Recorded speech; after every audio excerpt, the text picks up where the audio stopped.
Hello everyone, I'm bringing you Liminal Border Part 3 for PC. So the game came out today. It's developed by Purple Software and published by Shirofune. So this is the third part of this franchise. I think they call it like that. But it's supposed to have 4 parts, so there's still one more to come. But I didn't play the other two because when the other two parts came out, there was other games to play, so I had to choose between playing those or playing the other ones, and I chose to play the other ones. And since today there isn't many games coming out, there's only, demos coming out more because of Steam Next Fest getting close by. I decided to play part 3. Yes, I don't know the story of the other two, but it's always nice to check out these games from Shirofune and other ones because you never know what you can see. Of course, there will be the fourth part, but I don't think they even have like a page for it. So I don't know when it's gonna take, how much time will take to come out the fourth part. But if you play the other two parts of this one, you can buy the third part from Steam and GOG. So you already know how it works here for games. If you want to get the full content, you need to buy the game. On GOG, if you buy on GOG, you buy the game and then you get the patch for free, the uncensored patch. If you buy on Steam, you then need to go to Shirofune website and click on the game, and then on the right side there is one that shows Steam and then Sharon website or something like that. You need to click that one, or you can go like to their Twitter and they have like a link that is like patch me up, and sometimes they have the patch in there for you to get. So let us start over here. Have I grown or just changed? The thought flashed through my mind. I'm just being sentimental, or maybe it's narcissism. I don't know the answer, and yet still I can't help but think it. Perhaps I just want to believe that I've taken a step, or even half a step forward.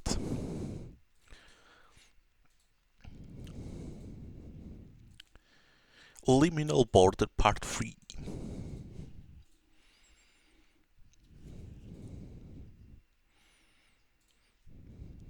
So this probably how we ended the second part or something like that, with this guy on the ground.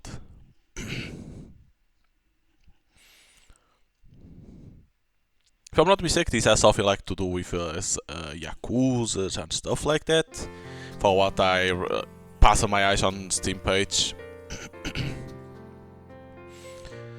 I sit up and rub my eyes. I didn't sleep well, I still feel tired. I'm still drowsy, but I woke up ahead of my alarm again today. It's been like this for the last few days. It will be summer break in 2 weeks or so. Will I be able to take things a little easier once the holidays are here? I get the feeling I have plenty to keep me busy even then. Of course, it's like we are in a school, but like I think there's some like characters that are like Yakuza or something like that. There's nobody in the living room. It looks like Mom already left for work. I pour milk over some cereal and have a quick breakfast. Next, I head to the washroom where I brush my teeth, wash my face, and neaten my hair. I sit on the sofa and turn on the TV. It's the morning news. It must be 4 days since then. 5? The incident with Koji hasn't made the headlines. I don't even know if it's being treated as a criminal case. The police haven't shown up to talk to Kotoko or myself. It's almost as if nothing ever happened. As if the person known as Koji never even existed. As one day comes to an end, another begins. This house, goddamn. I turn off the TV and stand up. Heading back to my room, I change into my uniform. It's still a little early, but whatever. I sling my bag over my shoulder and leave the bedroom. Go to school. There aren't many people in the classroom yet. I sit at my desk and zone out looking at the blackboard. The room begins to fill up a little at a time. Good morning, Iki. Good morning. Hina comes over to greet me. I subconsciously follow her with my eyes as she sets down her bag and heads over to her friends. The bell chimes. Is it chimes or chimes? I think it chimes. Something like that. Homeroom begins. First period follows it, then second. As I copy down the notes from the blackboard, I think about what is to come. The club is pretty much ready to go. We should be open for business by the time summer break rolls around. That should give us a stable monthly income. We should be able to pay off the 20 million yen debt to the Umonkai unfairly saddled us with before all that long. If everything goes to plan, that is. We'll be playing the video Rave at the club, but it comes with a fatal flaw. That flaw lies in the fact that it's digital data. Should someone copy it, we are finished. We are taking precautions, but there are limits to both our technical ability and our expertise. I'm sure someone will steal Rave from us eventually. That's without mentioning the possibility that our customers just get bored of it. There's nothing wrong with Rave, but its squeaky clean image is also its weakness. Should our customers grow used to the effects of Rave, gradually, one by one, memberships will be cancelled. Our business will fall apart. I doubt we'll be able to keep it going for that long. We need to decide what our next move will be. Paying off the 20 million isn't the main objective. If we want to be free, the Umonkai must fall. 20 million yen won't cut it. I need to think of a way to earn much more money. The bell chimes. Lunch break at last. I put away my textbook and notebook inside my desk, then pull out a convenience store hot dog and bottle of tea from my bag. I take a swig of tea, then exhale briefly. I should focus on the club first and foremost. We do need a next move, but if figuring that out was easy, I would have thought of something already. It won't help anyone if I get so caught up thinking about the future that I lost sight of what's in front of me. Of course, my involvement in the running of the club is minimal, but still. Oh, there you are. Nina, my... Despite registering the voice calling my name, I freeze up unable to respond. Hina's just about the only person who ever talks to me on campus, but she's chatting to her friends right now. The voice is so youthful, so peppy, so friendly. Incapable of processing what I'm hearing, my mind simply refused to function. Huh? Nino Mai. The owner of the voice draws closer. It's a cute voice. I get the feeling I've heard it somewhere before. But how can that be? No one's ever talked to me like that at school. Nino Mai. The person comes to a stop right beside me. Fearfully, I raised my head. Hello. My eyes fly open, and I freeze on spot. What? What? Do you have a moment? What? I'm not easily perturbed these days. At least that's what I thought. But right now I'm flustered in the extreme. Who? No, I definitely know this person, but... What? But, Meryl? Yes. She grins cheerfully. Grins? Cheerfully? No way, impossible. This isn't Meryl. I've never seen her make such an expression. From the corner of my field of view, I can see that Ina's frozen in place too. Of course, this can't be Meryl. It must be someone pretending to be her. Actually, now I come to think of it, what she's doing here anyway? She's even wearing our uniform. Wanna go for lunch together? Lunch? Let's go. What? Meryl tugs at my arm and I stand up. I hurriedly scoop up my bag of convenience store goodies and follow Meryl in a daze. So this is someone that I know, but probably she doesn't go on that school. And that's why he and Ina are like flabbergasted, like they don't know what she's doing in there. We head down the hallway and climb the stairs. Where exactly are we going to eat lunch together? We reach the third floor, but Meryl continues to climb. The roof? The door's always locked, so it's not like we can go outside. Before I can finish the thought, Meryl pulls out the lockpicking tool I've seen her use before. Ah, it really is her. This girl really is Meryl. She effortlessly picks the lock, then opens the door and heads outside. Sitting in the shade of the tower, she takes out a packet of melon bread from her bag and tears it open. Aren't you going to sit down? Right. I lower myself to the floor and a small distance from Meryl. All of a sudden she's her usual self. She tucks into her bread, eating in silence. I take a bite of my hot dog too. What's going on? What are we doing here? Meryl seems to notice my confusion. After swallowing the bread in her mouth, she begins to talk. I was told to blend in, so I took Ina as an example. So it was an act, but why are you here? I transferred in. Transferred? You mean you actually got permission to come here? I was curious, it's not like I had anything to do while Kotoko was out anyway. And Goro says studying is important. He filled out the paperwork for me. Goro? Kotoko's father. Ah, the boss. I was supposed to start after summer break, but that plan changed and I ended up starting today. Changed why? I'm supposed to keep an eye on you and Kotoko. Stop you from discussing anything in secret. I figured out to mention that. So that's why you are here. Yes. Meryl nods and takes another bite of her melon bread. If they are going out of their way to keep tabs on us then, you told them Kotoko wants to study Umonkai? Yes, well, that makes sense. Shinonom isn't as upset as Kotoko as he is at you. Me? He said you threatened the old man, Goro. Ah, if you don't cancel Tatsuya debt, I'll take everything to the police. That was the threat I made. That I had the change to do so was Shinonom's fault. He drove Koji into a corner. As a result, Koji went off the rails, handing me a barren chip in the process. It's no surprise he's not happy with the situation. He says it's about the Easy Yakuza pride. His reputation? He say he can't let a kid underestimate him. And so he said, if it looks like he's going to get any more carried away than he already is, kill him. Are you sure you are supposed to be telling me this? Stop being so mannerly. Huh? You sound unnatural. I'm in the grade below you, so you want to hang me here. Ah. Just talk to me like any other younger student. Keep it casual. Understood. Got it. Meryl bites into her bread, chewing slowly. She swallows, then continues speaking. There's one thing Shinonobu doesn't understand. I don't work for him. While I do have obligations, I have no duty to follow his orders. Killing some orphan with no family to miss them will be one thing. Your family has high social standing. The risks are too great. High social standing? You live in a nice apartment. Well, I do, but I'm not obliged to go that far. If Shinonobu wants you dead, he can kill you himself. I'm not a member of the Umonkai. In the end, I work for my own countries. I can't remember how to say it in Japanese. Firm? Team? Syndicate?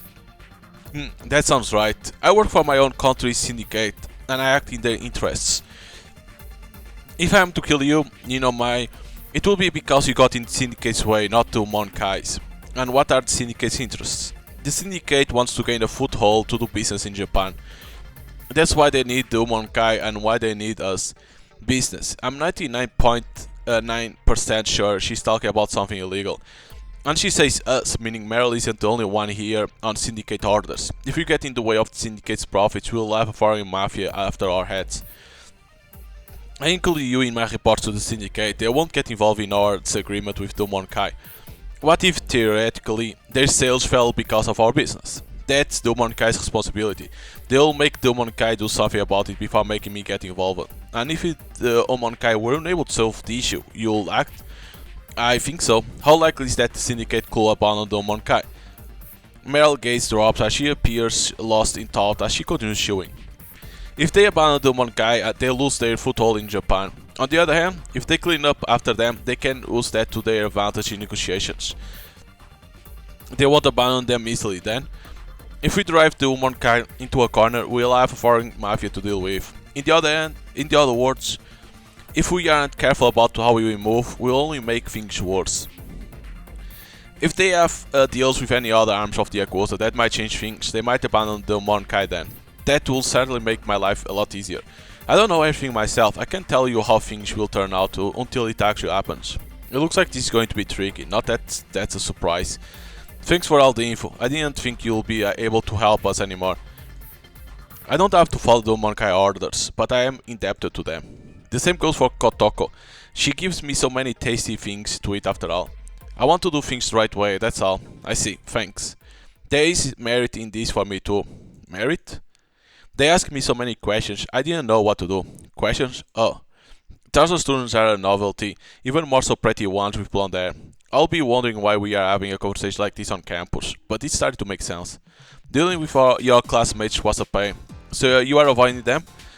Pretty much. Wouldn't you have been better off going to Kotoko? Why me? I found you first. Ah, I see. I'll appreciate it if you'll keep eating lunch with me for a while. Sure, I always eat alone anyway. Thank you, we have a deal. In exchange, I'll keep you informed about what the Umonkai is doing, within reason. Appreciate it. Okay. All I have to do is eat lunch with her and she'll share precious information with me. I guess that's just an excuse. Meryl's doing her best to cooperate with us in her own way. I say us, more like she's cooperating with Kotoko. In fact, she might only be going through me because she doesn't want to compromise Kotoko's position within the Umonkai. Am I being too optimistic? Could this be some kind of trap? I don't understand the true motives, but honestly, I'm just grateful to have her on our side. Of course, I should probably be careful not to take everything she tells me at face value. Meryl gnaws away at the pastry. I too eat my hot dog in silence. For the time being, I guess I'll fill the others in about Meryl's syndicate. Okay. So this Kotoko? I see, Meryl told you that. I make my report to Kotoko and in at the club after class. I was thought I had been cast aside, but I see she was acting out of consideration. It looks that way. She gave me a lot of reasons, but it seems like she's trying to work as an intermediary for us. But we can't relax yet, right? She's monitoring you, Wiki. It looks like Shinonom told her to do that. Apparently I'm not be allowed to take any more liberties. Liberties? I decided not to mention to the two of them that Meryl was also ordered to kill me. Neither of them are in danger. All I will be doing is piling stress on them unnecessarily. There's no need to talk about it right now in any case. It didn't really sound like she wanted to do it. She said she doesn't get her orders from the humankind. That's why she shared all of this with me. Whatever Meryl may think, that Mr. Shinonom either come to our school shows that he's serious. To think he'll go to such lengths to pressure us. Kotoko, didn't you know about Meryl, I mean? I didn't. I was aware she was interested in taking class, but this is quite a shock. I was shocked too. At first I was just like, huh? Maybe she just looks like Meryl. She was so different to usual. To usual? In what way was she different? She was all like, I need my grinding like crazy. Grinding? Meryl? Apparently it's an act. She was told to blend in. She said she was copying you, Ina. Oh, she was copying me? I was so freaked out. Meryl, grinding. Now that is something I would like to see. It sounds like she's going to be heading to campus every day, so I'm sure you'll get a chance. She's supposed to snoop on us, right? Do you think she's somewhere nearby right now? Who knows? Like I mentioned before, she doesn't seem all that into it. Even if Meryl herself feels that way, it seems we must keep our guards up regarding Mr. Shinonom's intentions. We are gonna be opening this place soon. I hope he just leaves us alone. Weren't we going to do a pre-open first? Yeah, we are gonna invite Mr. Shoshi and a few of the others so we can run through our operations a few times with staff. I don't know anything about that side of things, but is there anything I can help with? Don't worry. Me, Tatsui and the other girl, the hater, have to take care of the club ourselves. It won't be much good as practice if you help us out from the beginning anyway. I see, got it. There isn't much I can do to help either, but I shall keep my eyes open. I shall watch for any suspicious movements coming not only from Mr. Shinonom, but the rest of the humankind too, along with the syndicate Meryl speaks of. I hope we won't end up having to deal with any foreign mafia, but wait, if Meryl's involved, doesn't that mean they are already intervening? If nothing else, we should take care not to make enemies of them. I'll make a point of talking to Meryl as much as possible. She says she'll share information with me. That will be appreciated. Ever since what happened, she seems to be avoiding me. Having said which, if what you say is true, Itsuki, it will appear that she has not rejected me. Rather, she's reaching out while maintaining some distance. Is she doing so of her own volition, or... No, that isn't important now. In any case, we must make this club a success. What are we going to do today? Today? Nothing. Our first practice run is tomorrow. Alright, I guess I shouldn't have made you guys come all the way out here then. Oh no, speaking face to face is safer. Anything left in writing could be leaked, especially from me. No one will bother us here, so I'll recommend we meet to speak in person no matter how trivial the topic. Well, that's true. There's no such thing as being too careful, I guess. So let's knock it out of the park, carefully. Yep, that's it.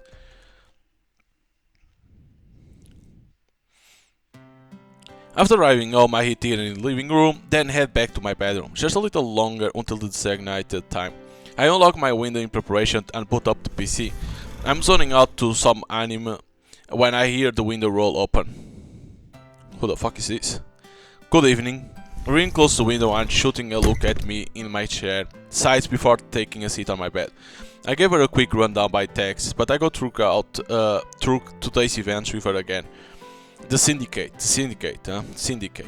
Meryl said as long as we don't get in the way of their trade, syndicate probably won't take action. I'm pretty sure our customer base are different, so I doubt we have anything to worry about, but...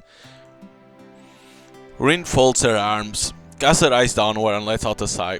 We have to worry about keeping a foreign mafia happy now too. Things are getting too complicated. If you want out, now might be the time. You look terrible. The hell was that for? Those bags. Rin traces an arc below her own eyes with her index finger as she looks at me. Have you been getting enough sleep? I've been sleeping. Well, not that I care or anything. She sighs again and crosses her legs. If things start getting dicey, I'll get out, but not yet. I'm the one taking care of our finances and contacting the customers after all. If I were to vanish now, you couldn't even open the club. I'll at least need to hand it off to someone else. We'll figure it out somehow. You make it sound like I already quit. She scowls and crosses her legs, then crosses them in the opposite direction. I don't intend on quitting just yet. I do feel at least partially responsible for this. Responsible? I drag you into this world. Don't worry about that. If anything, I'm grateful. Grateful? Well, whatever. In any case, I'm not quitting yet. It's not like my cover got blown up or anything. I'll stay on board for as long as the club lasts, although I doubt that will be a long time. You think so too? Of course I do. We prepare as much as possible, but in the end, only so much is possible. It isn't enough, it's a rush job. We are sure to have missed something. In any case, there's no guarantee that our customers will stay hooked on Ray forever. They will get bored of it eventually. If you can find a way to bring new customers when that happens, great, but I doubt trustworthy rich folk are going to turn up when we need them. We are only just about managing to make this work. By digging into our savings and relying on the network we built through our first business. Before too much longer, it will all fall apart. Before that happens, Rin switches her legs over again and looks me directly in the eye. Think of something. Got it. I'm not sure if I'll come up with anything good though. Things will be much easier if you made a new video. I'm hoping to improve it, but I can't say whether or not I'll succeed. Well, before all that, it sounds like we ought to cozy up to this syndicate for what's to come. We need that Meryl girl around. I doubt that's going to be easy. But you are good at that kind of thing, aren't you? Rin juts her chin out, giving me a smirk. Do whatever it takes to win her over, huh? I guess so. This is no time to be hand-wringing over methods. I'll do what I can, whatever I can. Well, don't push yourself too hard. You feeling okay? Huh? That didn't sound like something you'll say.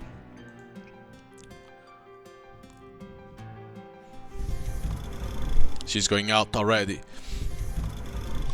Rin thuds, then stands up and leaves the room. For the time being, it doesn't look like we need to worry about her dropping out, but Rin's here to make money. I want to crush the Monkai. Right now the method suits us both, but our objectives are different. Rin will withdraw at some point. I should be ready for that. I'm the one who picked the fight with the Monkai, with Shinonoma. This is my battle. I see it through to the end. Okay.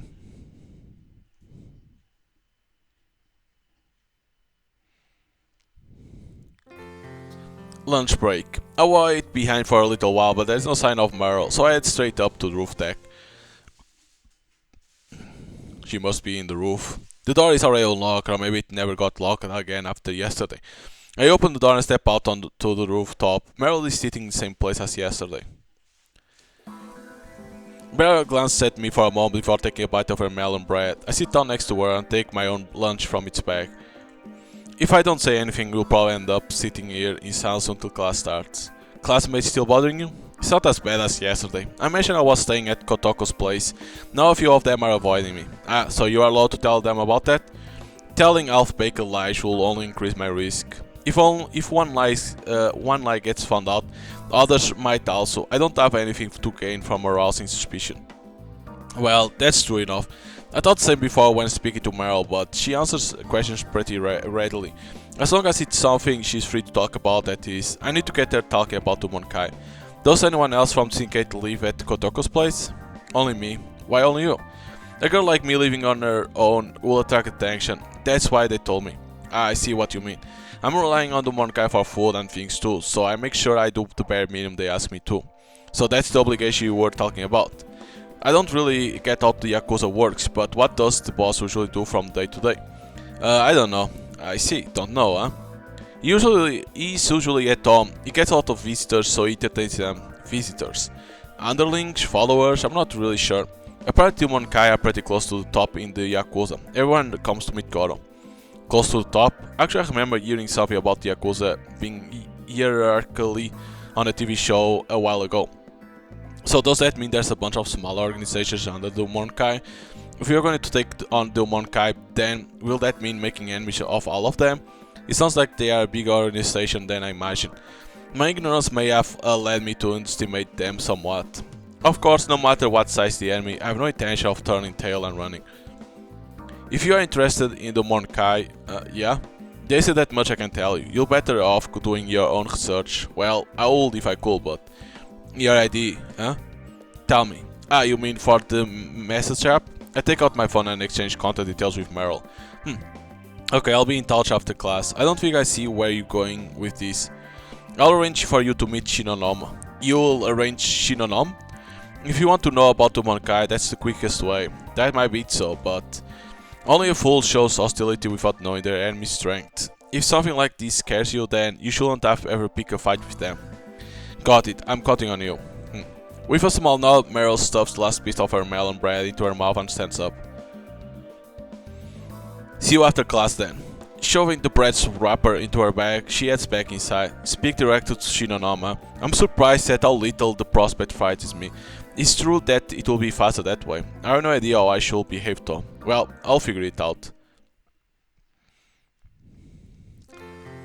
After class is a pretty vague time frame. I thought I'm going to meet Shinonoma on camp, so I make the decision to head home first. I get changed and after a little while, a simple message arrives from Meryl. It says, come to the station in 30 minutes. I reply in the affirmative and, although I don't really need to leave yet, I head straight outside. Given my pace gentle, I soon reach the station. There's still some time to go. I don't really feel like wandering about, so I find somewhere prominent to stand and wait for Meryl to arrive. So we're gonna meet that Shinonom. 5 minutes remain before the time we agree to meet. A car I've seen somewhere before pulls up close by. Nobody gets out. Am I supposed to go over there? I approach the car and the window cracks open. It's Shinonom. He gestures for me to get in. Doing as I'm told, I clamber into the car. Hello. Shinonom lets out a harassed sigh. The driver I've never seen before. Meryl is riding in the front passenger seat. You want to talk to me? I spent a little time thinking about what Meryl said. Only a fool shows hostility without knowing their enemy's strength. She's right, I have my pride, but if that won't serve as a weapon then, it's clear what I have to do.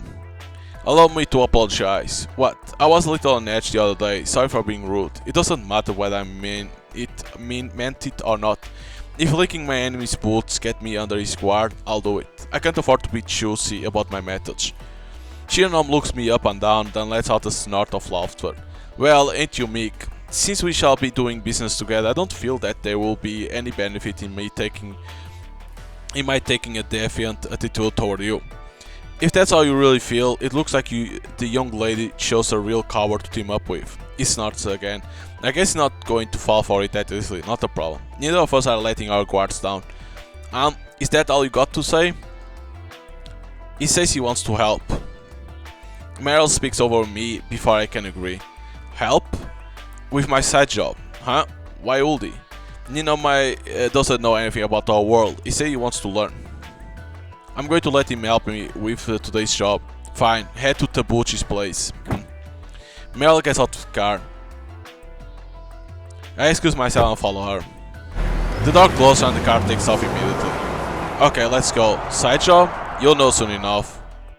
While I'm not exactly thrilled about the situation, I get the feeling Meryl's offering me a helping hand. An apology alone wasn't enough. What I'm supposed to be helping with? For the time being, I follow Meryl. She heads behind the station. We are going in the opposite direction to the club. Questionable looking establishments line the street. I hardly ever come here. Wait here. Meryl steps inside a small building. After a short while, she emerges holding a purse. Let's go, hold this. Okay.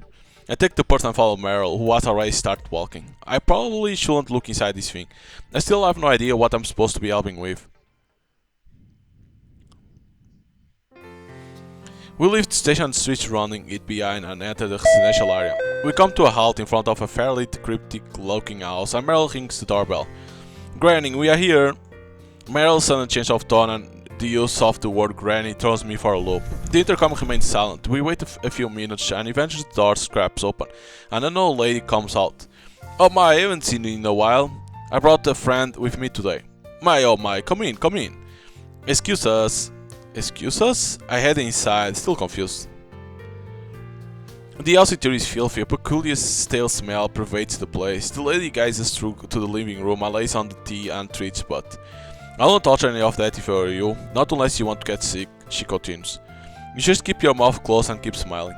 That's all. Seriously, what am I supposed to be helping with here? I don't get it at all. I get the feeling we are doing something fraudulent, but maybe it's just my imagination? Oh yes, the other day. The old lady gossips merrily about everything from Miss Nishimura next door to the TV shows she watched recently. Meryl gives her a winning smile. Hey, really? And nods along. For my part, I manage the occasional dry laugh. It feels like we have been sat here for an hour, but in truth, it's probably been about 15 minutes. Meryl takes a somewhat performative look at the clock on the wall and lets out a short gasp. Gran, I'm sorry, we have to go soon. Oh my, well then. Oops a daisy. The old lady stands up and gets something down from a shelf. A purse? She plucks out several notes and thrusts them toward Meryl. Here, your pocket money. Whoa, thanks. I'll best give you some too, hadn't I, young man? Meryl gives me a look. She's still smiling, but there's something strangely coercive in her expression. I'm supposed to take the money, huh? Thank you very much. See you again, Granny. Come over anytime. Bye-bye. Thanks for having us. I give Granny a slight nod, then follow Meryl out of the house. What? Once the door is closed and we are a good distance away from the house, the smile vanishes from Meryl's face. She draws a short breath, then plucks the notes from between my fingers and counts them with a trained hand. 8,000 yen, same as always, even though they were two of us today. With that frank statement, she closed the money away inside the purse. Yes, her job is swindling old folk out of their cash? No, I'm just collecting their debts. Debts? Ah. The building from before, the thing about helping the Yakuza, I get it now. Loan shark debts? That old lady kicks up a big fuss and calls the police if we confront her head on. But if I go over to chat to her, she gives me pocket money. You are tricking her into paying it back? She's the kind of trash who spends both her passion and the money her son gives her on gambling, so don't worry about it. Trash, huh? Her teeth stale and the treats she gives out are years past their sell-by dates. In other words, she can't even afford to buy treats. No, she wastes her money on things other than gambling too, particularly food. She buys so much she can't eat it all, then lets it go off. Then she gives it to guests rather than eat it herself. The person who did this before me got sick that way. Ah, so that's why you say not to touch it. She throws her money away playing pachinko, then borrows more. And yet, when asked to pay her debt, she plays the victim. These are the kinds of people we are dealing with. I see. What a piece of work. But still, why do I feel this tightness in my chest? Am I still holding back? Am I still too naive? We can't be forceful with her, so we are taking the money back a little at a time, like today. It wasn't what I imagined. On TV there's more shouting and responses and anything that looks soluble. I was told never to do that. Second idea, it will be game over. In other words, you draw the line at anything that will get you arrested. Wait, if that was it, the old loan shark thing will be out of question. Next, moral folks. The next guy is a college student. He lives in the apartment over there. Stand by the door and keep watch for me. Keep watch? Why? I might have to get a little rough. I thought you couldn't do that. He's same as us. He sells stolen goods. Ah. That, and he's far too prideful to tell anyone he got beat to a pulp by someone like me. There's no need to worry about him calling the police, so if he won't pay up, I won't hesitate to beat him. You make it sound like it won't be the first time. I'll leave that up to your imagination. This is it, over here. The place we have arrived at this time doesn't look especially old or anything, it's just a normal apartment. There's no automatic lock. We climb the staircase and head to the end room on the second floor. Wait here, call me if anyone comes. Got it. I'll smile and say hello. You could get reported by the residents if you raise suspicion. Ah, okay, understood. Meryl rings the doorbell, but there's no reply. Is he out? No, he's here. I saw his curtain twitching earlier. You got a good eye. Stand there so no one can see me. Ah, right, okay. Meryl takes out her usual lockpicking tool and unlocks the door effortlessly. She opens the door without hesitating and heads silently inside. The door shuts and I immediately hear a man exclaim, "What do you want?" I can't hear Meryl's voice, only the man's panicked I don't even know, protestations? I think it was like that. Get out, I don't have no money. I say I ain't got none, just get... An almighty crash comes from inside the room. Did she hit him? Or maybe she kicked him? Stop it, stop, please, cut it, ah! The man's pathetic wails reached my ears. Surely his neighbors are going to report this? This reminds me, Meryl was utterly merciless that day too. When Koji tried to steal the video from me, she kicked him in the groin over and over and... Oh, so he was knocked down because she kicked him on the groin? Jesus Christ. Flashback. I shake my head, expelling the memory. The screaming seems to have stopped, but for several seconds I hear nothing. Meryl emerged from the room with an unraveled hair. Collection complete, we are leaving. Okay, we leave the apartment, making sure not to let anyone see us. Next, got it. Jesus. The debt collection continues. Let's say there are no more eyeglass. Okay, maybe not the best choice of words, but we don't run into any more trouble anyway. We met the debtors outside and collect their payments. If it seems like they are going to protest, Meryl simply acts an innocent girl who, ignorant of everything, is simply doing what she was told to. The main difficulty is the sheer number of debtors. It's so many. We walk to a debtor's house, talk to them, take their money, then walk to the next place, meet that debtor. Even as the sun sets, we continue on and on. You have to get that money. By the time we are done with Meryl's side job, it's a pitch black out.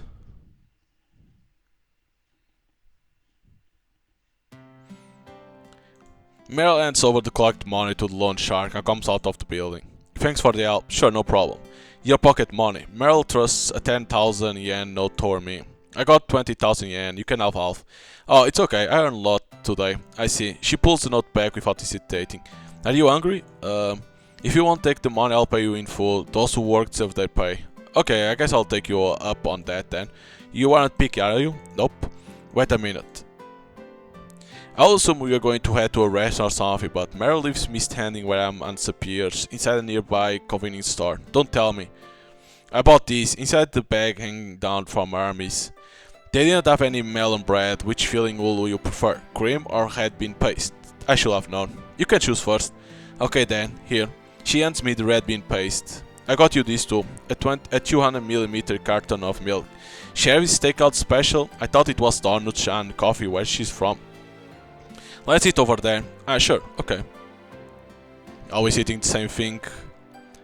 We head over to the station, we climb up a flight of stairs and lean back against the fence and watch the people passing by below us as we eat our food. Do you always eat like this in the evenings? Yes, when I'm alone. What about when you are at Kotoko's place? They cook for me, so I eat that. But I prefer these, really. Japanese pastries are delicious. Meryl takes a small bite of her cream bun and chews. Come to think of it, I seem to remember she has a sweet tooth. She eats melon bread for lunch after all. Her diet must be pretty unbalanced. Then again, I'm constantly eating out or buying ready meals from the convenience store, so I'm not really in any position to talk. Over there, huh? Over there with that. He's gone. Another debtor? He owns the Umankai's Yakiniku restaurant. Really? The Umankai's Yakiniku restaurant? It's one of their grifts. Seriously? They are even running restaurants now? One of the Umankai's people told me so. I don't know much about it myself, but he said the Umankai's been sticking to a time-honored tradition up until now, but that isn't enough anymore. Apparently they are in the middle of moving to a more modern approach, and the person leading that change is Shinonoma. The Yakinuku place was his idea, and I heard, what was it again? They were selling bubble tea a while back. What? I saw people joking about Yakuza selling bubble tea online, but that was true. Later they are getting ready to open an online casino or something. An online casino? That sounds slightly Yakuza-ish, but online? They already have a normal casino. I think they call it a gambling den or something. Yikes, they actually have one. If you take a turn at the building over there, it's just a short way down the street. The Lone Sharks building from before, is that one of the Umankai's office or something? No, the person running it isn't part of the Yakuza. The Umankai don't get involved in the Yakiniku or the bubble tea either, at least not outwardly. Come to think of it, Tatsu mentioned something about the Yakuza using ordinary people because they can't afford to draw attention to themselves. This is something else I heard from someone in the Umankai. I don't know for sure myself, but go on. There are lots of limits, or should that be restrictions, on what Yakuza can do. One false move and they will get arrested right away. And did you know, if you are in the Yakuza you can't use loyalty cards, huh? You can't? If you try to make wine with a fake identity, you can be arrested for fraud, and the police can access the card's history, so you'll end up leaking information to them. Apparently they can't use smart cards for transport either. No, sounds pretty inconvenient. It is. That's why there are people who are Yakuza but aren't at the same time. Does that make sense? I can't think of a good way to say it. You mean people who are effectively members of the Umankai, but to the outside world they are normal people without any link to the organization? Yes, I think that's right. They use people like that to do business, and they use people on the fringe of society like Tatsuya to do the dirty work. Apparently they won't make any money if they didn't. Tatsu said something pretty similar. Honestly, the Yakuza smell fry. I guess to all society, they are vanishingly weak. The underworld might be their territory, but drag them into the light and they can't do a thing. Meryl stops talking. I guess it's her way of giving me advice. If you're going to pick a fight, pick your battlefield well. Don't fight on your enemy's turf. Although I can hardly be considered to be a regular person myself anymore. I already have one foot firmly buried in the swamp. How should I fight? I'm not sure yet, so... Do you do this side job every day? Only when Shinonom asks me to, but I've always been free in the mornings up to now, so I got almost every day. Will you mind if I help you out again tomorrow? Although I'll only really be tagging along. That's fine, you can learn as you go along. Meryl finishes up her cream bun and begins drinking her milk, her lips pursed around the straw. Knowledge comes first. The more I know, the less there is to fear. I should be able to get an idea of my enemy's weaknesses too. I might have to toady up to Shinonom again. I might have to act like a founding sycophant.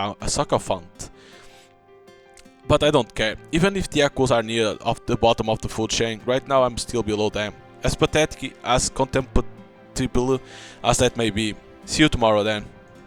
I munch on my own pastry and wash it down with a gulp of milk. Those words, Jesus. I couldn't care less about pride as long as I emerge victorious in the end. This I'm going to fight. For Ina and Tatsu, even for Kotoko. And of course, I'm doing this for my own sake too. I cannot afford to lose. Study the enemy. Is what he's doing.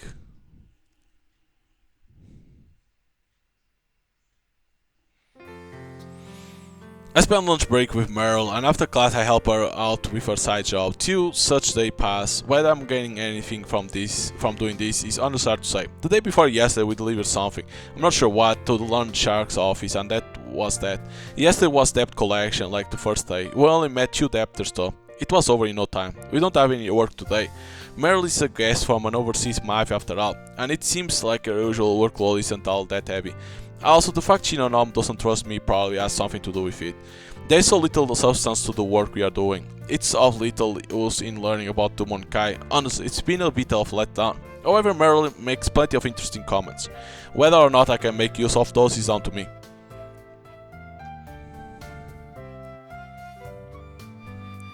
I head home, get changed, and then out to the meeting place after killing time for a little while. It's a convenience store on the main road. As I'm waiting in the parking lot, I hear the sound of a motorbike engine drawing closer, eventually coming to a stop right beside me. Yo! Hey! Sorry, but I'm gonna get something to eat, I'm starving. I thought you might say that, so I got you some chicken. For real? How much was it? Don't worry about it, my treat. Thanks. I hand the chicken over to Tatsuya and rip the wrapper off my own. Is there another pre-opening event today? Yeah, I'm heading to the club after this. They are saying if it goes well, they will open the day after tomorrow, Sunday. The day after tomorrow? It's been a long time coming, huh? Yeah, I'll give you a copy of the thing, you know, the staff, schedule. I didn't give you that yet, right? I haven't seen it, no. Take a look at it. You are the boss after all, Iki. The boss, huh? The title doesn't really suit me, but... In fact, you wanna come to the club after this? Nah, I'll pass. There's nothing I can do, so I'll be only distracting everyone. But then again, maybe I should at least show my face before the place opens. I'll be leaving everything for you guys. Lady K coming tomorrow, so you should come too. Ina was saying she wants to get everyone together before the club opens too. You're right, okay, I'll go tomorrow. Cool, I'll get you that schedule tomorrow then. Sure, that would be great. I jump into my chicken. Tatsu, having already finished his, crumples the wrapper into a ball and tosses it into the garbage. So, you say you didn't want to talk at the club, so I take it you got something you don't want hearing about? I won't exactly go that far, but I get the feeling she'll end up worrying. You've been helping Meryl out, right? On her advice. Apparently, I should know who I'm dealing with before I pick any fights. I don't get that girl. Ain't she supposed to be our enemy? Right now she's neutral, I guess. I get the feeling she's leaning slightly our way. She takes obligation and things like that pretty seriously. I don't think she can quite force herself to be totally impartial when it comes to Kotoko either. I don't get it. I finish up my chicken too and throw away the wrapper. So, what I want to ask you is... Yeah? Meryl told me about the fact the woman Kai works with other gangs besides Threat. Do you know anything about that, Tatsu? Other than us, there is DD, I guess. DD? I don't know what it's supposed to mean, but while our gang's a bunch of kids, they are all oldish. Oldish, huh? They won't happen to be so-called ordinary people who are actually members of the woman Kai, will they? The leaders are. As for the rest of them, I don't know. Probably not all. The top guys are one of Shinonom's underlings. They say Shinonom's the one who DD put together. They are completely owned by Shinonom then? I was thinking you could go after his trade, but from the margin and hurt him that way, but reckon that would be tough, but what? So I've run into guys from DD a few times. The top dogs won't betray Domon Kai, that's for sure. But you know, I wouldn't say the same about the guys at the bottom. They didn't seem all that loyal. Nah, like there was something about them, like they'll do anything to get ahead. Like they are the ones in control of how the stuff gets sold when it comes down to it, right? So they are like, why do we got to be under the Omon Kai? We can do this ourselves. They are unhappy, huh? It ain't like they actually say that. That's just what their attitude seem like when their boss runs around. But like, if that's actually how they feel, we might be able to do something, yeah. Still, I guess we don't have enough going on right now to get them to join a mutiny with us. Even if we suggest the idea, I doubt they'll go for it. True, I mean, even if they did, we couldn't trust them. Not those guys. Besides, if we are looking for allies, they got to be people even the Yakuza will be scared of. Even the Yakuza. We are doing business with wealthy people. I wonder if any of them have any kind of influence. Politicians and like. If they do, we got to use them. I've been leaving the club out to the others and I know almost nothing about our customers. But now that I think of it. Kotoko did some research about our customers a while back.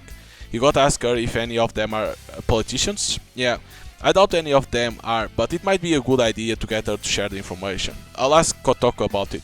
Cool, sorry, but I gotta go. Ina gets on my case if I'm late. Thanks for making the time for me.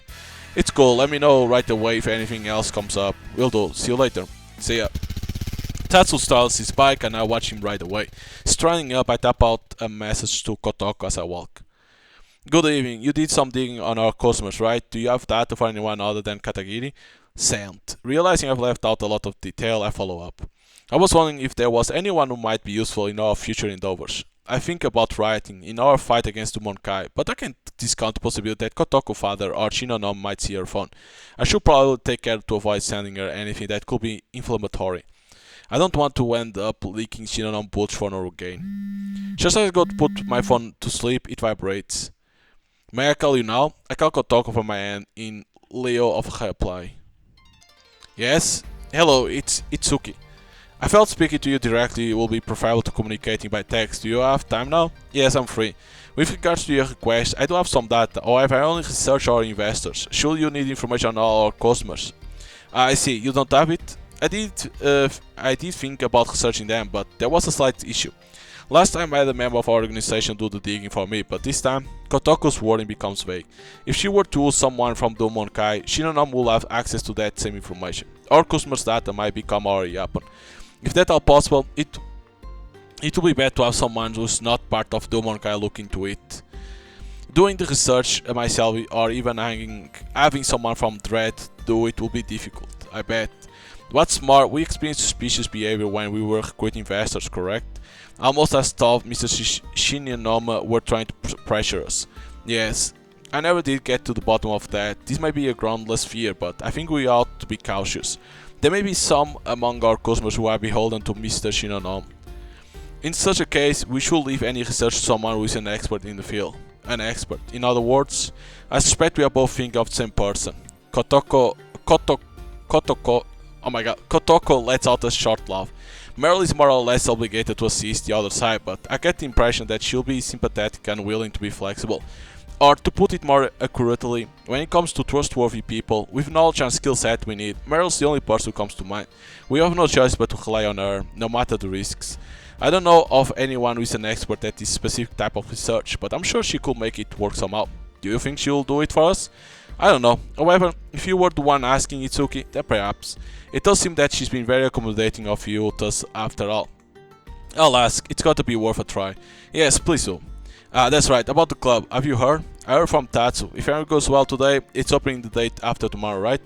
Yes, at long last. I'm planning to make a visit tomorrow, but so am I. I've been hands off this whole time, so I'm going to go and show my face. Excuse me, well then, let us speak tomorrow. Sure, see you. It seems as if someone must have come, as Kotoko lowers her voice before hanging up the phone. I take my phone away from my ear and tap Meryl's name in the messaging app. I guess I'll just try and ask her straightforwardly. There's something I would like your help with, is that okay? Sound, no read receipt yet. I took my phone into my pocket. Just as I arrived at the apartment block, I get a reply. Aboard the elevator and check it. Depends what it's about. Well, guess you will say that. I tap away as I open the front door and kick off my shoes. I hit sand as I sit down on the sofa. I want you to do some digging on our customers. This time the read receipt comes right away. A few minutes pass, I receive a typical dispassionate reply. I can't help with that kind of thing. The message is littered with spelling mistakes, bereft of any kind of punctuation. It seems Meryl isn't so confident when it comes to writing our language.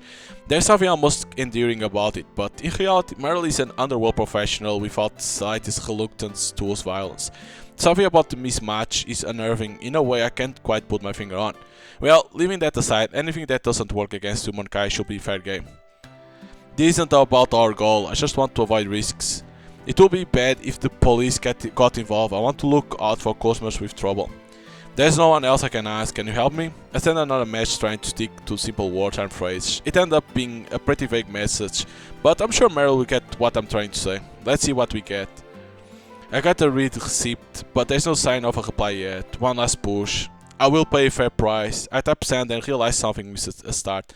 I spent all the money from screenings on a new PC, and the earnings from the club are already earmarked to go toward paying off the Omonkai. You can have lots of tasty sweets. I get the feeling I just drastically reduced my chances of getting a yes, but what else am I supposed to do? I'm broke, completely, utterly. I'm breathtakingly penniless. Am I going to be okay? Can I really destroy the Omonkai? A reply. I'll need payment in advance. Does that mean she'll do it? She paused for age before replying. It almost feels like she's giving in against her better judgment. Either way, if she'll help us, I'm thankful. Got it, thank you. I'll feed you anything you want. Give me a list of customers. I'll get it for you as soon as I can. Phew, I managed to pull it off somehow. I need to get the list from Rin. In fact, I should probably have cleared this with her before I even contact Meryl. Well, whatever, too late for that now. I send Rin a message and guess I better start looking for sweets she hasn't tried before. Yes, pay with sweets, of course. No money? You pay with sweets. How the hell is gonna buy sweets? I don't know. Proud cheap ones. Alright, let's get started. Let's get rich, so rich that no one can abuse us anymore. Yeah, let's do this. Yes, let us combine our efforts. Everything's ready at last. I haven't said which, it's a rush job, just like Rin said. We couldn't do anything with the interior, so it's a long way from perfect. But this is our fortress. It's our first step. We are moving forward towards success, toward freedom. So now that we've explained everything to Wiki and Kotoko, since we are all here, let's throw an opening reception. It's what I would like to say, but the hell is an opening Hisapo, what's it? A kind of part before the club opens, is it not? Yeah, I wanted to have one, but after all the effort we went to clean the club, I don't want to get it dirty. First of all, we ain't got no money. We ain't got money to waste on that stuff. I don't feel like partying anyways. You might be right, but I don't like hearing it from you, Tatsuya. Huh? Ina, Tatsuya, both of you have worked extremely hard. Please allow yourself some rest today. Let us throw the party once the club is operating smoothly. Right, guess we'll split up for today. Thanks for all your work. Seriously, I know I'm relying on you for everything, but it's fine. It's not like I'm here all the time. When Ina ain't here, either I or one of the four brothers will be. Don't worry about it. There you go again. Dredge Frog Brothers. That sounds so lame, Tatsuya. I'm gonna send you flying for really in a mo. Oh, scary. I gotta lock up, so get out, please. Tatsu tuts and leaves the club. Kotoko and I follow behind him. Ina emerged a little behind the rest of us. She must have been checking our surroundings just in case. Thanks everyone. Let's give it our haul starting tomorrow. Hey Ina, what? Tatsu thrusts a motorcycle helmet into Ina's arms. I was giving my parting speech. Who cares, get on. Gee, later Siki, Kotoko, later, goodbye. Tatsu checks behind him to make sure Ina is on the bike, then sets it in motion. Kotoko and I watch them leave, then head for the station. I'll queue up. Yeah, thank you. Well then. Oh, Kotoko stops walking. In her line of sight, standing on the walkway is Meryl. She's staring fixedly in our direction. Our eyes met and Meryl quickly looks away before melting into the crowd. I don't think that was a chance encounter, right? I got the feeling just now that we didn't so much notice Meryl as she allowed us to notice her, which means it seems I had best take my leave. Sorry. Not at all. Please take care of what we talked about yesterday. Well then. Kotoko lowers her head in my direction, then turns on her heel. I wait until she's at safe distance, then start looking for Meryl. She's not here. Where'd she go? You left the club earlier than I thought you would. Whoa! You scared me. All of a sudden, Meryl's voice comes from right behind me. What is she? An assassin? I take it you didn't take the trouble of coming out here just to talk about what we discussed yesterday. That's part of it. Meryl points her to her own eyes, then at me. She's here to watch me, and on the weekend too. Don't they give her any breaks? You'll do it, right? On one condition. What's that? I won't hand over the results of the investigation to Shino now, but I will give it to the syndicate. If you're okay with that, then I'll do it. I see, so that's why she agreed so readily, huh? We are talking about wealthy people personal information. No doubt they will have a use for that. She really doesn't miss a trick, huh? But as long as it doesn't help the Monkai, I got no complaints. Got it, that's fine. We have a deal, but first, payment in advance. So that promise is still in play, huh? She's a shrewd one. Is there anything you want to eat? I don't know what there is, so I'll leave it to you. Leave it to me, huh? Are there any stores you go to a lot? I'll stay away from those. Not really. Okay then. Anywhere you've already tried around here?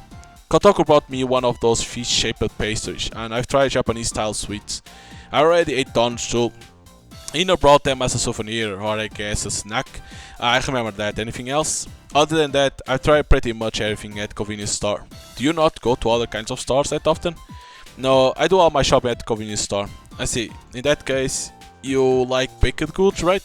Not exactly. A lot of the things at the convenience store add mayonnaise on them. I don't like that.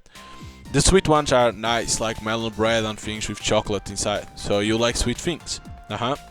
Then this might not be the same as sweet, but why don't we go get some sweet tasty pastries? Sounds good? We enter the bakery just inside the entrance to the station. I take us a tray and a pair of tongs and hand them to Meryl. Pick out whatever you like. I can choose? Yes. Whatever I like? Yes, anything. Anything you like.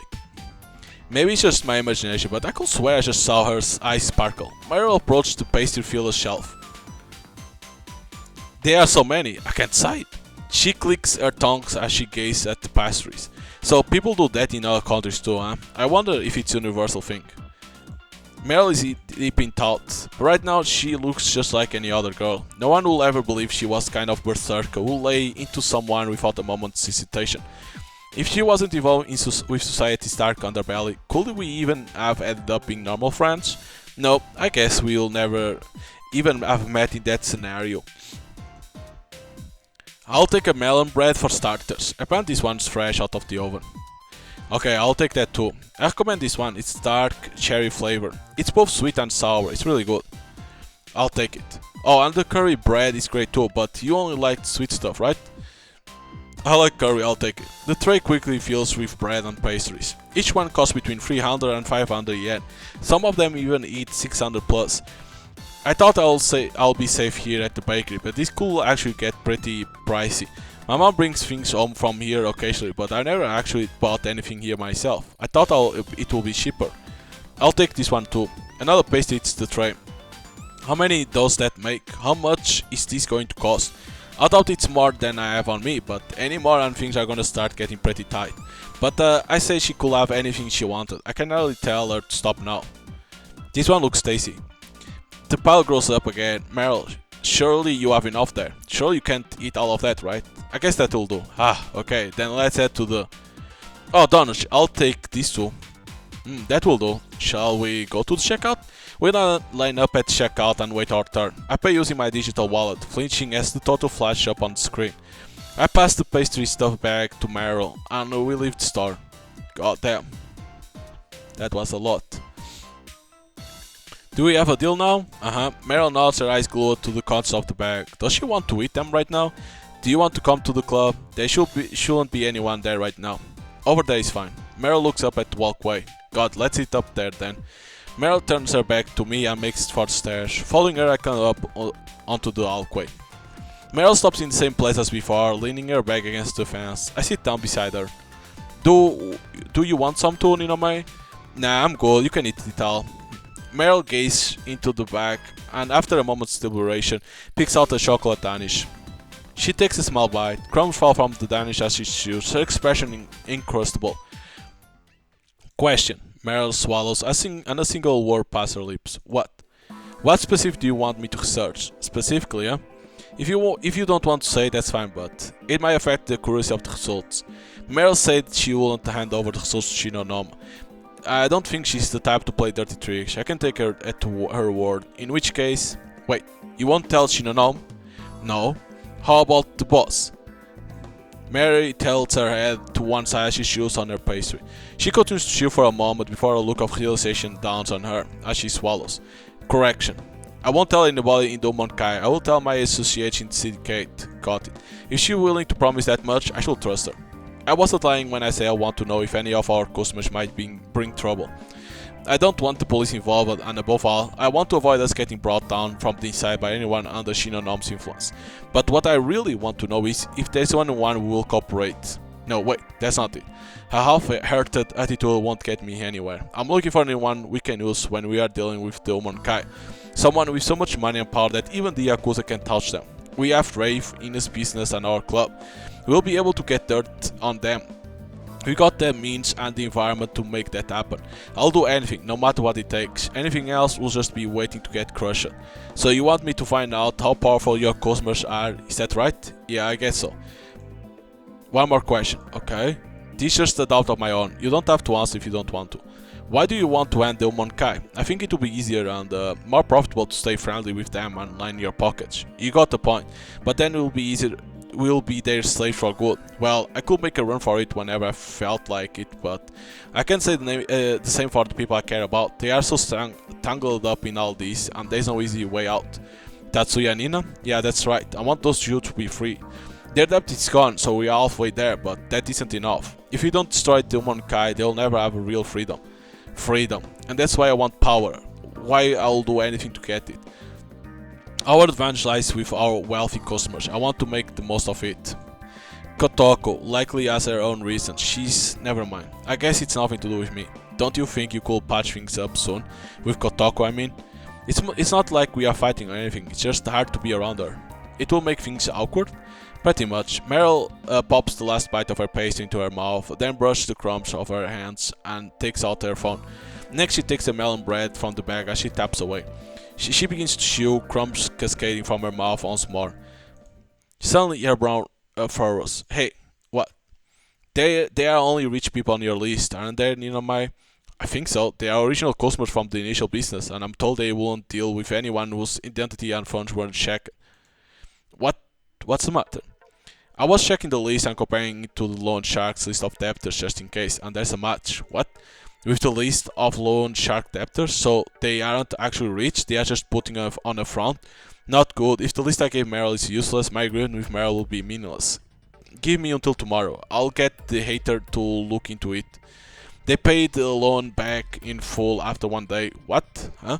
It's weird, they pay it back just like that. What do you mean just like that? There's no interest on it, they just paid back the exact amount they borrowed. No interest? Is that even possible? No, what will be the merit in lending them the money? So they lent them the money with no intent to profit? You are right, that's weird. In fact, borrowing the money in the first place is weird if you are just going to pay it right back. Maybe they needed cash in a hurry or something?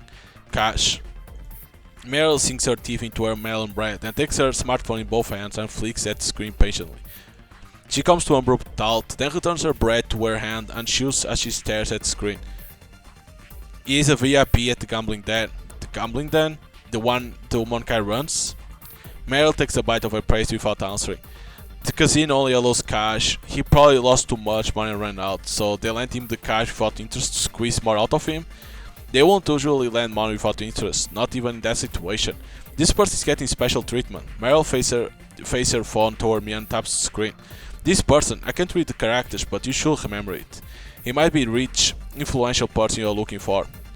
This person's receiving special treatment from the Monkai, huh? I never thought we'll find someone so quickly. There is something unnatural about this image. It's a list of names, or more like a ledger. The picture itself appears to have been taken pretty carelessly. The angle is strange too. I thought the person who took the photo was in a hurry. Oh, I can't let Shinonom see this photo, so I don't tell anyone about it. It's a secret that I have this. I knew it. She took this photo in secret. Even while she's cooperating with Tomonkai, she's guarding whatever data on them syncate once on the sly. They're pretty meticulous, huh? I never thought they will keep ledgers like this. They have to keep track on the debtors' information, the money lent to them, and when it's due to be paid. No one could remember all of that. Well, I guess that's true. If they saved it as data, it could be stolen easily. Paper documents are easier to manage. These kinds of records can be useful. That's why they keep them. They can be severely damaging if they get stolen though. You actually did steal them. And it seems like they are turning out to be quite detrimental too. It's their own fault for not monitoring them more closely. She admitted. She admitted to stealing the data. I should probably pretend I never saw this, right? Yes, if Shinonom found out, Meryl used her finger to trace a straight line across her neck. Point taken. I didn't see a thing. Okay, that was quite the explosive revelation. Reading into this with a positive mindset, I guess she might have shown me the documents as a way to gain my trust. Like, you see my secret so you know I'll keep yours kind of thing. In any case, I should commit this to memory. One of our customers is a VIP with Tomonkai. Do you want me to do more digging on this guy? Let's see, could you check if there's anyone else in a similar situation? I want to know if you are dealing with anyone else important to Tomonkai. Understood, wait a moment. Meryl feels with her phone and starts calling somebody. She begins speaking in a foreign language. I have no idea what she's saying. What language is this? It doesn't sound like English. Based on overseas TV shows I've seen, I think she must be from the American Mafia or Mexican cartel, but it doesn't seem that way. America is pretty multicultural, so I guess speaking language rather than English might be normal there. In fact, do they even speak English in Mexico? I guess there's no use thinking about it. I probably shouldn't dig into it. Meryl ends the call and puts her cell phone away. It sounds like the data you gave me should be pretty useful. I'll get my association on job too. It sounds like we might be able to get hold of some interesting information. I was only speaking my assumptions just now, so you'll get some proof first. I'll tell you when I know more. Okay, thanks. Shinonom told me to kill you, but Meryl cuts herself off and takes another bite of her melon bread. She chews slowly before swallowing. Once she's finished the entire pastry, she continues. As long as you give me information I can use, I won't. I'll keep that in mind. Thanks for the food. Meryl turns her back on me and walks away. I might have just saved my own bacon without even being aware of it. Up until now, Meryl has refused to help us with anything that might prove disadvantageous to Monkai. But as soon as I brought her information profitable to the syndicate, that condition vanished. If possible, I would like to form a tighter bond, but I guess I'm thinking too simplistically. We are dealing with the Mafia here. They are not much different to the Monkai. They might even be worse than them. I may be making a pact with the devil. Don't get scared. Right now, I have to keep moving forward, one step at a time.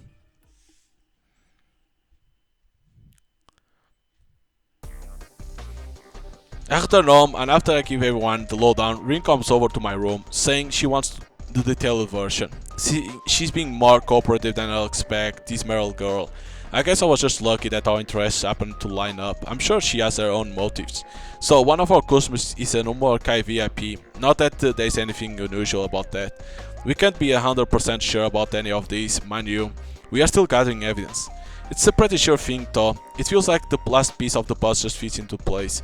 You mean there was something bothering you until now? The Umorkai run a similar business to ours, right? I think so. I'm pretty sure I heard about something like that somewhere. I did the groundwork and we paid protection money, but I was always on tenterhooks, just waiting for them to crush us. Our service was easily better quality than theirs after all. Some things they just can't do even if they tried.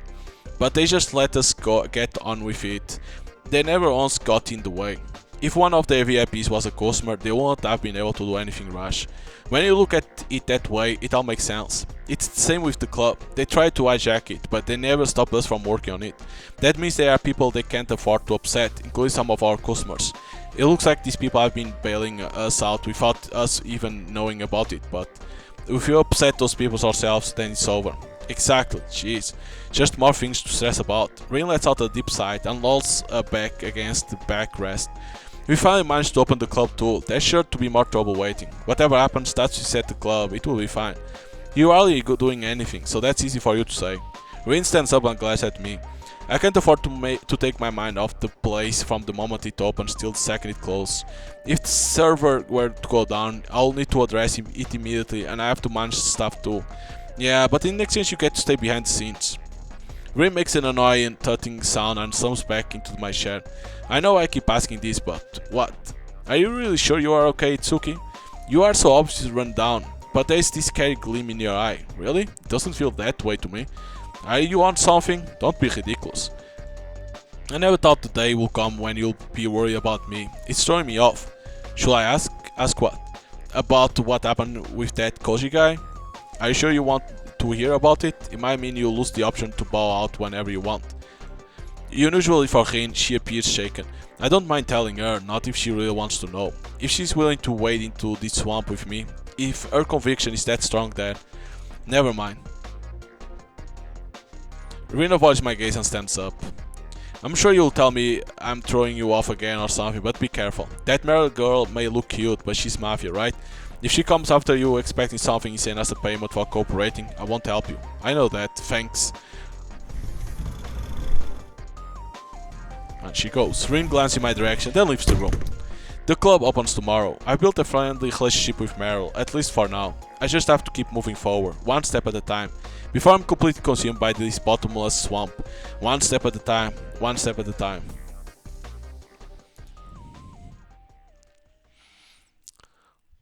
So now is when we meet when the club opens. Sunday, the club opens today. I won't get in the way if I went, so I decide to keep my distance. It's a few hours before opening time. I'm talking to Rin about our next move.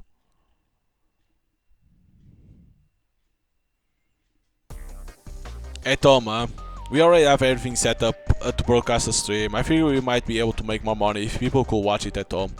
It's not that simple. I set it up with streaming at the club only in mind, so the security isn't all that tough. Even if it were possible, we could never do it with the server we are on now. It won't hold up. Upgrading will cost serious money. It isn't realistic. I say, it's not like we have any money either. And then there is the cost of refurbishing the club. About that, I think it might actually be fine how it is. Didn't you say we needed to appeal to expensive taste to match our customers? Apparently those very customers are fine with it the way it is. What? So like they are so used to being surrounded by luxury that they actually prefer the basic feel or something? That I couldn't tell you. But if you can avoid spending money, then great. Of course, we are still smartening it up a little. The other girl says she wants to, after all. As for our customers, I don't think they really care about decorations. They see a lot of value in the fact that the club exists at all. They see value in it? What do you mean? This came way out of left field, but Our customers are what you will call kindred spirits, right? They are a community of wealthy eccentrics.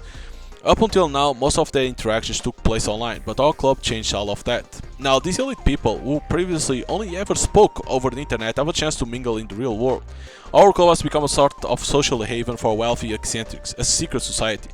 So that's what you meant, following that to its logical extreme. Even rave is technically irrelevant, huh? I wouldn't say it's irrelevant, it's rave that's bringing them together after all, not to mention.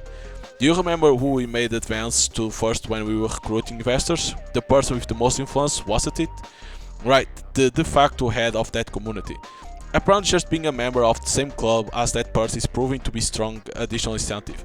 Even if people start getting tired of rave or we lost exclusive access to it, if we can maintain the club's value as a secret society, we can stay open, huh?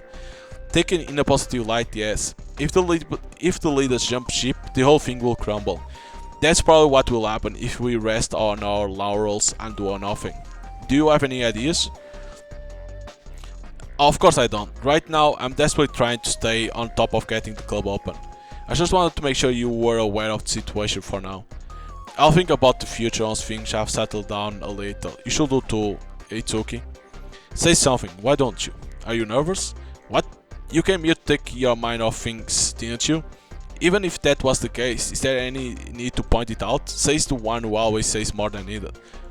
While I haven't got anything specific in mind just yet, I am working on it. Have you heard anything back from the syndicate girl? Not yet. I think she'll have a report from her associate when I meet her tomorrow at the very least. It would be great if they could bring us some useful information. Rin sighs and brush her hair out of her face. Our future is full of uncertainty.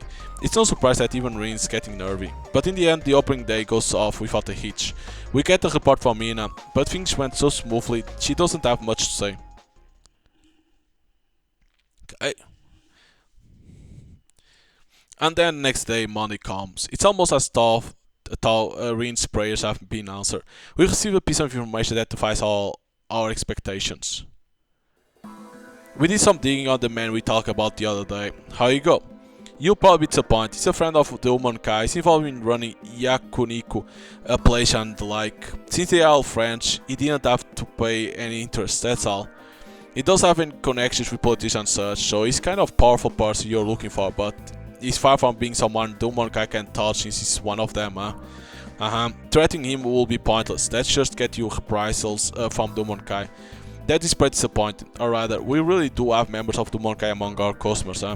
He's been a customer ever since the days it used to be a different business, so I doubt he's interested in putting us out of business, but we don't know what his objectives are, but I don't think you guys can handle it.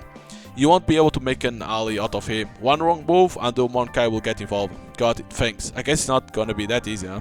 We did find one interesting piece of information. I think you might like this. What is it? There is the grandson of a former police chief. A former police chief? He and Goro are acquaintances, old French, I think they call it.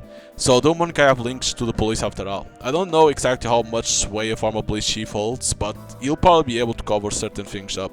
Now one of my threat to go to the police had so little effect. The Monkai have no reason to fear the police. If this former police chief really is in cahoots with the Monkai, this scandal will encompass the whole police force. Make good use of him, and we might be able to destroy the Monkai, but his grandson, huh? How do we use that? Making contact should be easy, unlike the others. You mean we could meet him easily? Is he in the service industry or something? Oh, or a doctor? According to that you gave me, he's a teacher. A teacher? You mean, wait, don't tell me it's Mr. Choshi. It's not. Oh, it isn't? That wasn't his name. What was it again? He had a strange surname. Meryl pulls out her smartphone and her finger slides across the screen. Here, this guy. She points to the screen with the list of customers displayed toward me and points. One of my associates told me how to read it. Tokairin Kensuke.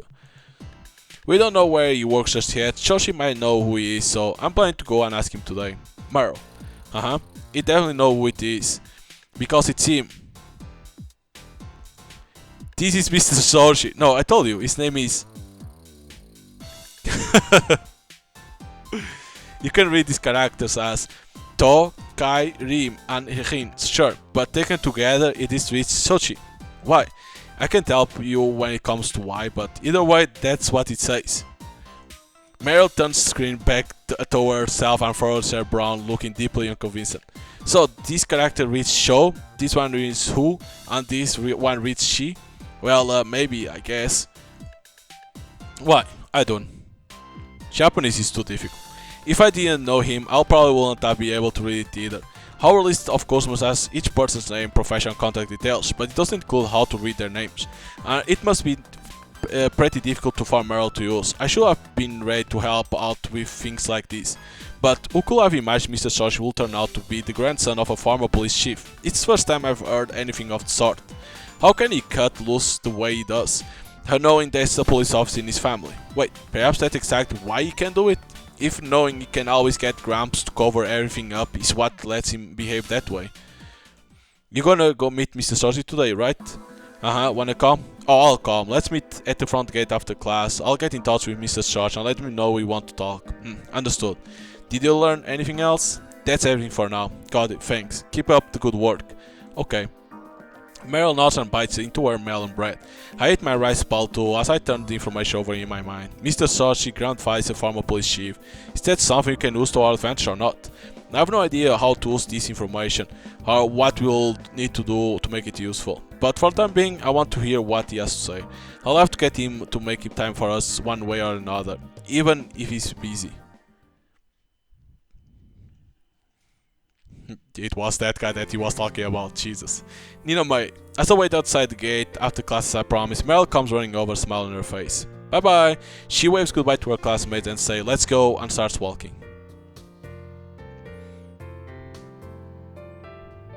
And so, like green Japanese just so hard, and class is just like tough, but my classmates are so nice. Meryl continues to the cheerful act as we exit campus. I still haven't said a word since meeting her at the gate. Bewildered, I'm unable to keep up with her exuberance. How long is she planning to keep this up? Almost as thought, reading my mind, Meryl mumbles something under her breath. A smile still plastered across her face. We are being followed, huh? My classmates, about 3 of them. They won't stop asking if I'm dating you. Let's split up for now. I'll meet you up with you after I shake them off. Got it. I arranged it so that we'll talk in the AV room. Understood. See you, Nino. My Meryl waves her hand and crosses the road at the crossing. I walk a little further and look back over my shoulder. I see three girls run over the crossing. They walk away in the same direction Meryl went, obviously whispering to each other as they go. They really were tailing us, huh? Meryl did well to notice. Does she have eyes on the back of her head? Yakuza types like Shinano are outwardly threatening, but Meryl never shows off her strength. In fact, she does all she can to blend in. That's probably the scariest thing about her. I really am glad she's on our side. Of course, I don't know how long things will stay that way. I arrive at Padman Academy. I'm starting to get used to being greeted by students I've never met before. I nod my head in general direction of their voice as I make my way toward the AV room. Mr. Source isn't here yet. Just as I'm pulling a chair out for myself, I hear a flurry of footsteps. That must be him. Sorry I kept you. Phew. Looks like I just made it, and with only seconds to spare. Mr. Source approached me, panting breathlessly as he taps at sweat on his face with an handkerchief. Thank you for coming at such a busy time. Oh no, I wasn't busy at all. I'm planning to go to the club today too. You know, hehe. Mr. Short turns a chair around and sits down across the desk. I sit down too, facing him. Sorry, I'm still waiting for one more person. Do you mind waiting for her to get here before we start? No, that's fine. By the way, the club opened officially yesterday, but did you?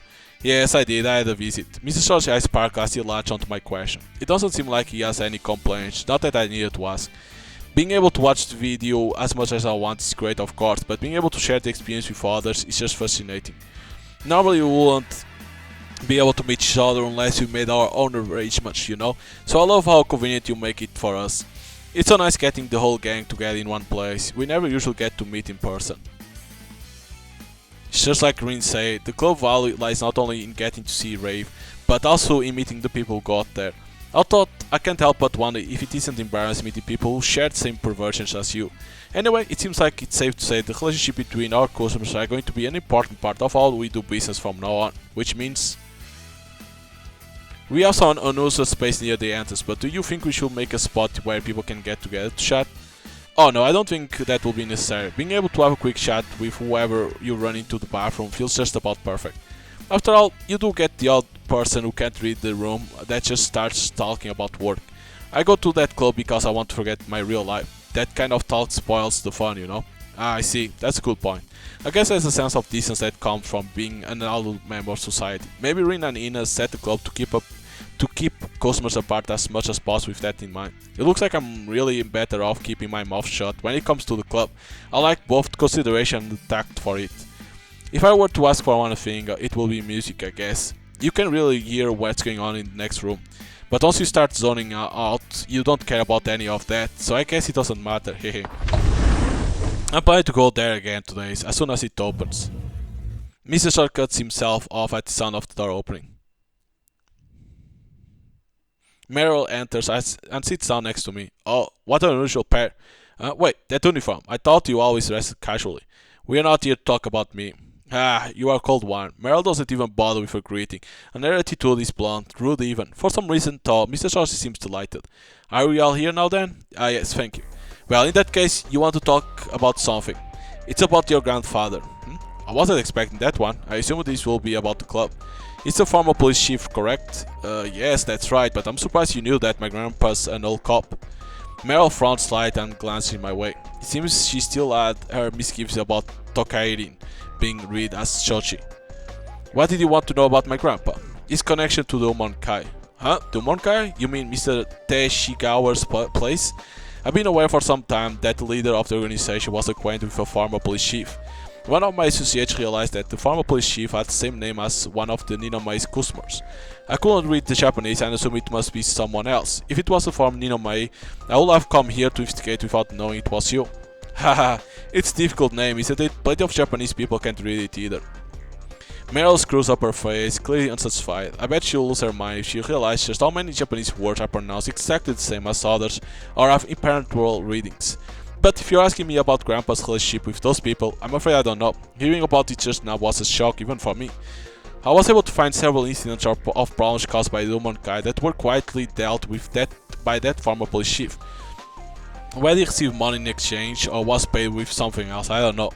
Is your grandfather motivated by money? He has plenty of money, so I can't really imagine that. In that case, it might be that Tumonkai took care of a personal problem of his. Can't you think of anything at all will do? Well, you are talking about the kind of problem the Yakuza will get involved with, right? I can't think of what is it? Shoji lowers his gaze uncomfortably as he wipes his brow. I guess there was something after all. There may have been something like that at some point, maybe. What kind of thing? It was less of Grandpa's oopsie and more of mine, but, well, I mean, I'm not sure if I can tell you about this. I'll pull what strings I can at the club, make it worth your while. For real? Okay, I got it, I'll talk. Okay. This with which Mr. Shoshi agrees to talk leaves me dumbfounded. This might not be anything groundbreaking after all. So I made a few mistakes up until now. If Grandpa really did call in the favor from the Yakuza, that could be why. Now that I think back on it, it was a little too unnatural to have been the police intervening. I wonder if he went to the Yakuza, that might make more sense. Do you remember the names of the people involved? I remember, but I doubt they used their real names. That's fine. Could you tell us when this happened? Where you met them? Give us as much detail as you can. Sure, I can do that. Meryl makes notes on her phone as Mr. Shoshi speaks. Not wanting to feel any more let down, I lost myself in thought, allowing his words to wash over me.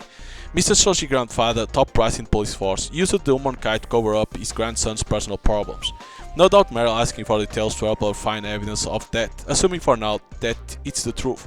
And Mr. Shoshi's grandfather is using his authority as former police chief to squash any problems the Humankind come across. While I'm not convinced a former chief could have that much power, I'll assume that this too is the truth for now. Most likely the old man loves his grandson deeply. If Mr. Shoshi were to cause some kind of problem, it's almost certain he'll make a move. From the Humankind perspective, Mr. Shoshi's grandfather is someone that can't afford to upset. They won't want to lay hands on Mr. Shoshi. It could mean incurring the wrath of someone very important. At the same time, Mr. Shoshi must be difficult to deal with in the eyes of the police. Even if they learn of his dealings, they might look the other way. After all, the old chief will get involved. The whole thing will be a huge pain without a doubt. Surely not, you might think, but the top search results for this prefecture police department include words like useless and scandal. The chance they will leave someone like Mr. Shoshi on the large are definitely above zero. Could Mr. Shoshi actually be the reason why Rina and Ina's other business, as well as our club, still hasn't been shut down? The other business was created off the back of Mr. Shoshi's connections. The same goes for our club. Without Mr. Shoshi, we'll never have found our investors. He may as well be a core member of our operation. That fact must make it extremely difficult for the Humankind to act. The police can't do much, even if they are aware of what's going on, or become so in the future. This condition came about by total coincidence. It turns out the person we are looking for was right under our nose, and he's been cooperating with us all along. Given all the bad luck we had so far, this feels almost too convenient. No, that isn't it. I'm looking at things the wrong way. The other business succeeded because of Mr. Shoshi. Because of Mr. Shoshi, we were able to open the club. That isn't a lucky coincidence. We got this far because Rin and Ina made the right choice along the way. I have to make sure our luck doesn't run out here. Thank you. Meryl puts her smartphone down. It seems she's finished interrogating Mr. Shoshi. We won't have any problem finding them with this much information, assuming they are alive. What do you mean, assuming? What a frightful thing to say. Well, how about you, Ninome? Is there anything you want to ask? I'm good for now. Whatever action we take, we should wait until we have evidence first. Mr. Shoshi turned out to be more important piece of the puzzle than expected.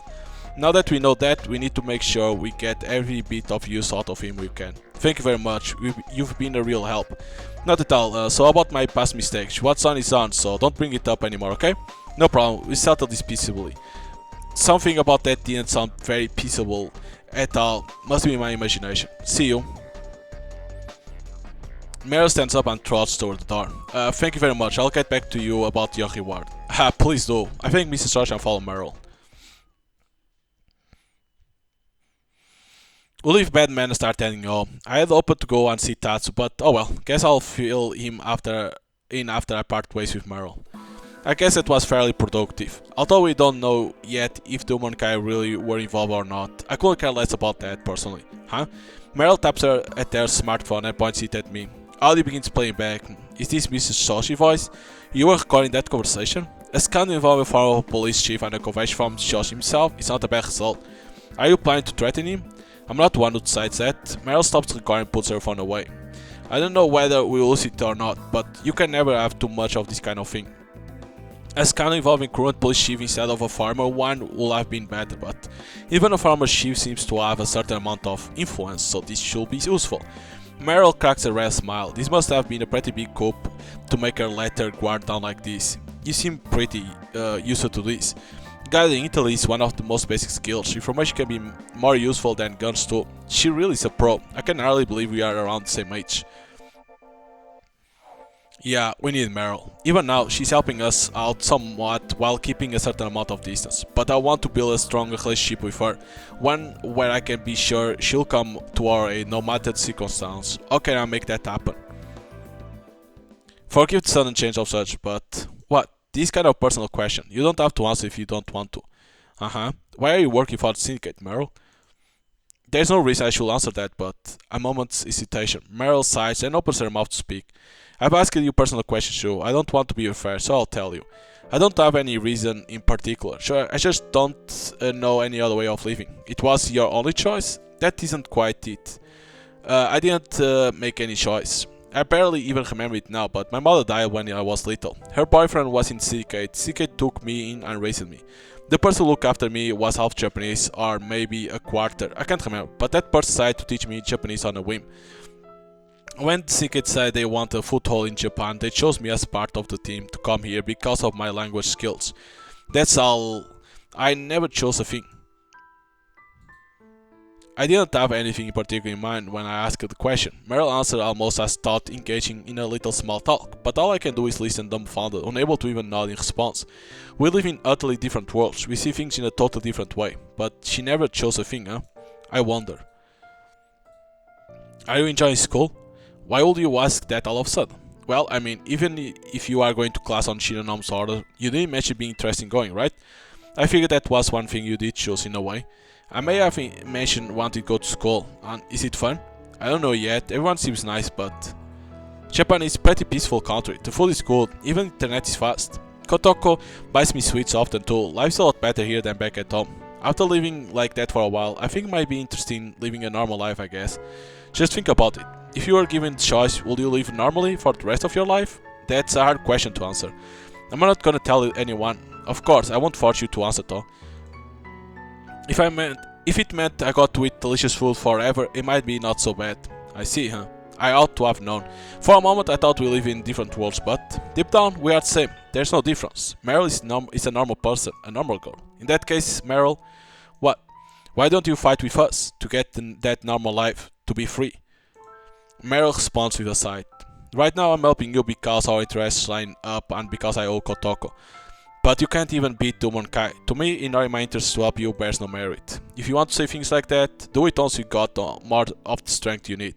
Okay then, in other words, if we can get that strength, you will join us? Maybe. Right now, that's enough for me. We are weak, that much is true, but I have no intention of staying that way. No matter what it takes, I'll get the strength we need.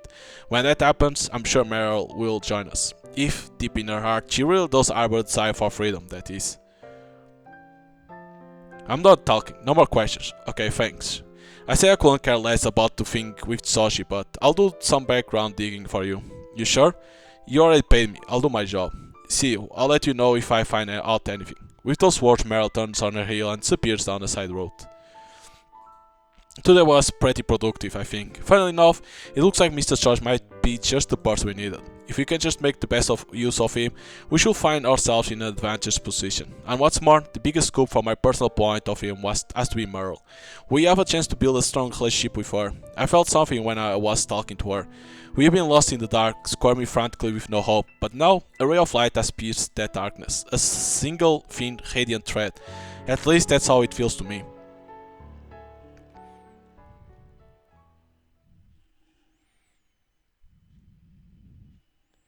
Like a little hope appears. Okay, so hope you can enjoy some gameplay of Liminal Border Part 3. If you like, if you played the other two parts, you probably want to play the third part. Let's be honest. But like, if you like this type of games, you know, if you play other games from Shirofone, this one more of those that you buy the game. on Steam or on GOG, and then if you want to patch the full content that the game can offer on Steam, you need to go to Shirofun website and then go to Sharon website to get the patch, or you can go through the link that they have on Twitter. If you buy on GOG, if I'm not mistaken, if you buy the game, you get immediately the patch for the game, and then you only need is to apply, of course. But yeah, so hope you guys enjoyed, and see you guys next time. Bye.